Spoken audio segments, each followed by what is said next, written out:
So, what is the number one reason why people who are Jehovah's Witnesses get disfellowshipped? Sexual immorality, right? We know this, right? It's said all the time, right? Sexual immorality. That's, you heard it all the time growing up, right? That's the number one reason why people get disfellowshipped. You know something? I was just thinking about this and just wanted to kind of talk about it for a little bit. The reason why men and women get disfellowshipped is totally different.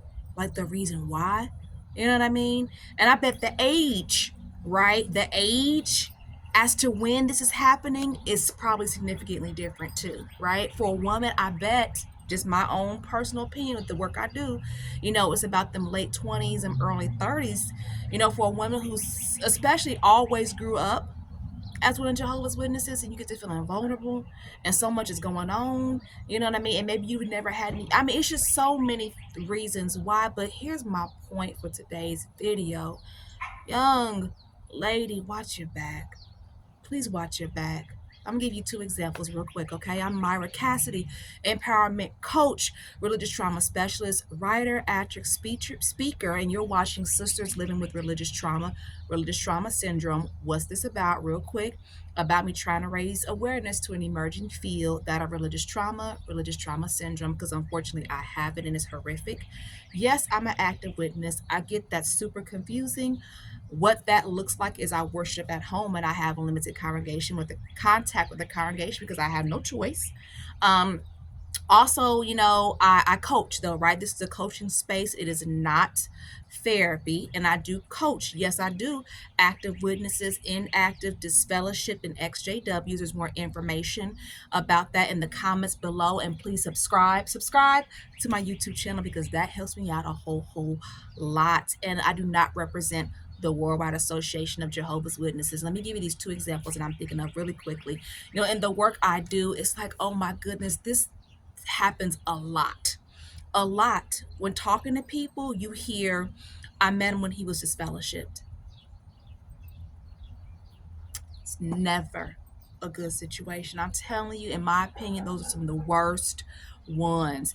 And then you take those stories, I met him when he was disfellowship stories, because what he was already, first of all, he got his fellowship because he wasn't right in the first place. Okay. So what happens sometimes, you have these men who go out here and do whatever they want to do, and they find the one they really, really like, and then they hustle Bible.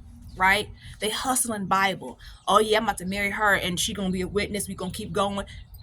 Honey, the stories are horrific, right? Because that's a lot of times how a woman will become one of Jehovah's Witnesses. She met him when he was disfellowshipped. I'm talking about out of these particular kind. I'm not saying all together, right? I'm talking about out of the stories that I'm telling. And so that's also like a trauma thing in itself, because now the religion is wrapped around him in a lot of ways. And then if he had like a whole lot of family, bull. Out of this situation, the worst kinds are those elder sons. Oh, they know the Bible real well. They know the religion of Jehovah's Witnesses real well. They didn't got this fellowship. They out here just taking their pick and they find one and they start teaching that woman about the beliefs of Jehovah's Witnesses. And remember, for a lot of times, especially if she was of a different Christian background, this is super huge, right? Because now she's learning not to believe that she's going to go to heaven, right? Heaven or hell. No, she's not being taught that. She's been taught about a paradise earth, right?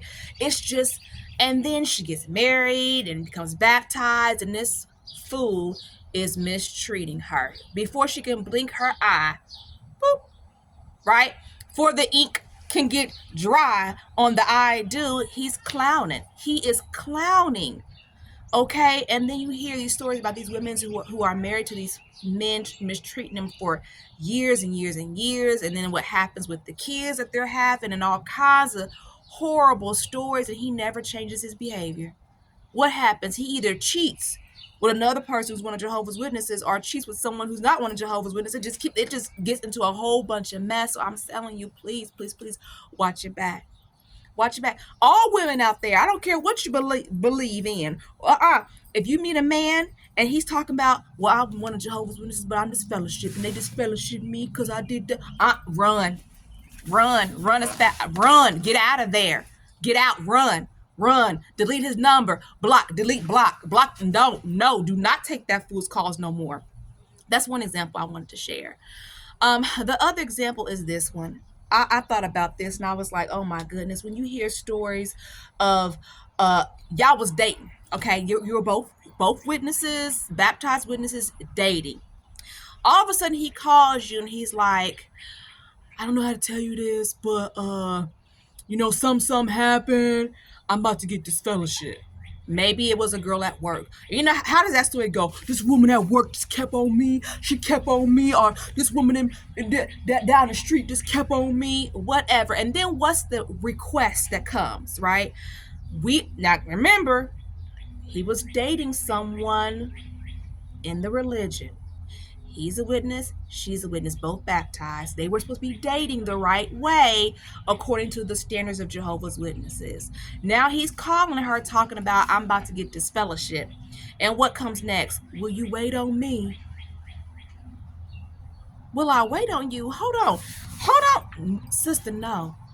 No. The answer is no. No, I will not wait on you. No, absolutely no. You may want to do an Oprah and pull from The Color Purple. No. Okay, no. Because what's happening? This young girl is waiting on him to get reinstated, and then they can date and get married again.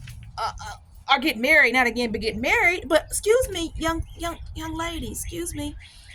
What is he doing this whole time he's disfellowship? Is he really going to tell you how many relationships he's in or one night stands that he's in?